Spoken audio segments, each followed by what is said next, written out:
Les damos la cordial bienvenida a este espacio de reflexión. 12 de mayo del Evangelio según San Juan. En aquel tiempo Jesús dijo a sus discípulos: Aún tengo muchas cosas que decirles, pero todavía no las pueden comprender. Pero cuando venga el Espíritu de verdad, Él los irá guiando hasta la verdad plena, porque no hablará por su cuenta, sino que dirá lo que haya oído y les anunciará las cosas que van a suceder. Él me glorificará, porque primero recibirá de mí lo que les vaya comunicando.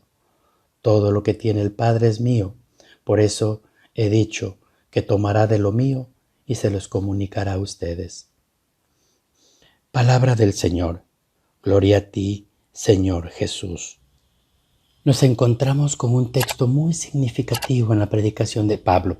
Está repleto de consideraciones de elevado relieve religioso y pronunciado en un lugar selecto, que es el Areópago, donde se juntan todos los intelectuales, filósofos atenienses y altos representantes de la vida ateniense.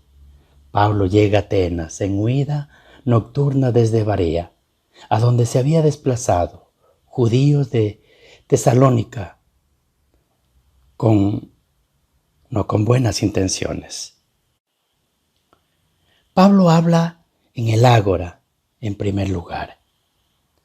Es ámbito popular, pero algunos filósofos, epicúreos y estoicos le llevan el selecto ámbito del Areópago. Allí tiene lugar el discurso de Pablo, el discurso hábil.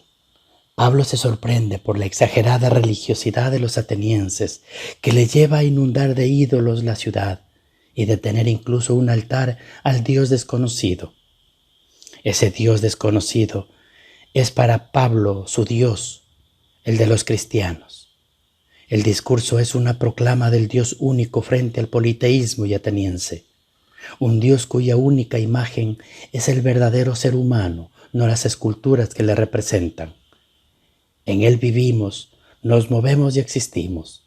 Es un Dios que juzga con misericordia, pero que exige conversión.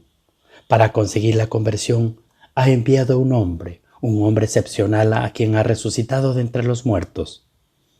Al citar resurrección, Pablo se vio interpelado. Unos se reían de él, a otros dejó de interesarles lo que les decía, porque les pareció una broma lo de la resurrección.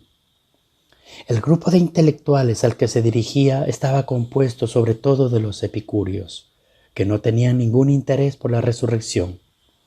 Bastaba ser felices en este mundo, y los estoicos, que se inclinaban a la inmortalidad del alma y olvidarse del cuerpo, algo que implica la resurrección. Nosotros, como dice Pablo, en otros lugares, fundamos nuestra fe en la resurrección de Jesús de Nazaret, que implica nuestra propia resurrección. Es una cuestión de fe, no de una deducción racional. Si, como los filósofos atenienses, nos quedamos solo con lo que se puede alcanzar con la razón, nos reiríamos también de quien hablara de la resurrección.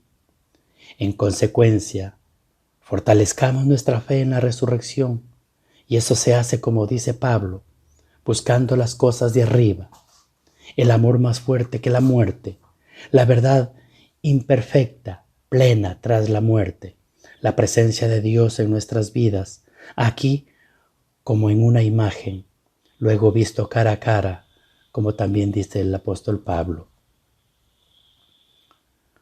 Pertenece al ser humano buscar la verdad. Ya lo dijeron los filósofos clásicos. En el Evangelio de Juan está muy presente la búsqueda de la verdad, en el que aparece la pregunta de Pilatos: ¿qué es la verdad? Hoy leemos que el Espíritu de verdad los guiará hacia la verdad plena. ¿Qué verdad? La verdad plena, que es el mismo Jesús. Yo soy el camino, la verdad y la vida. Nadie va al Padre si no es por mí. Ya nos había dicho. El texto del Evangelio anuncia la Pascua del Pentecostés. Es el Espíritu quien ha de guiar al conocimiento pleno de Jesús y del Padre. Fue lo que hizo con los apóstoles. El Espíritu muestra la verdad didáctica a través de la vida, de la historia. Cuando esa vida, esa historia se oran, es decir, se ven bajo la luz del Evangelio, de la palabra del Señor Jesús.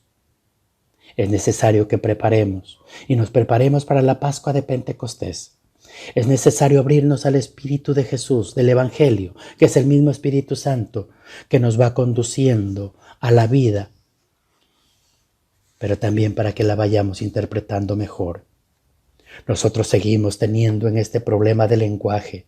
El Concilio Vaticano II puso a la Iglesia el diálogo con un mundo y con sus varias religiones. Pero no es fácil este diálogo como podemos anunciar a un Cristo a la juventud de hoy, o a los alejados, o a los que están en el agnóstico. ¿Cómo podemos ayudarles a pasar del mero materialismo a una visión espiritual de la vida y del destino sobrenatural que Dios nos prepara?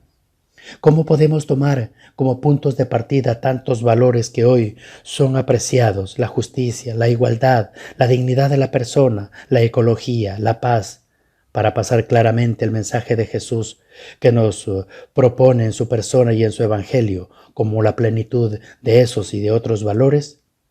Se puede decir que a veces la Iglesia ha sido lúcida en su adaptación, pero en otras no ha tenido ese fino instinto de encarnación cultural, no sabiendo aprovechar los valores autóctonos, sino que destruyéndolos. No se trata de romantizar lo que estamos viviendo, a lo que está pasando en África o en Asia o en América, sino de invitarlos a la fe en Cristo, con una teología, con una liturgia muy bien podía ser seriamente inculturada en sus respectivos lenguajes, sin dejar de ser radicalmente cristianas. En la comunidad cristiana, la verdad como la vida siguen dinámicamente activas, en continuo progreso, sin contentarnos nunca con lo que ya hemos conseguido. La actuación del Espíritu Santo no se entiende tanto en el sentido de las verdades nuevas, sino en la verdad que hay que profundizarse y adaptarse a las varias circunstancias de la historia, aunque conserve la identidad y la fuerza del Evangelio de Jesús.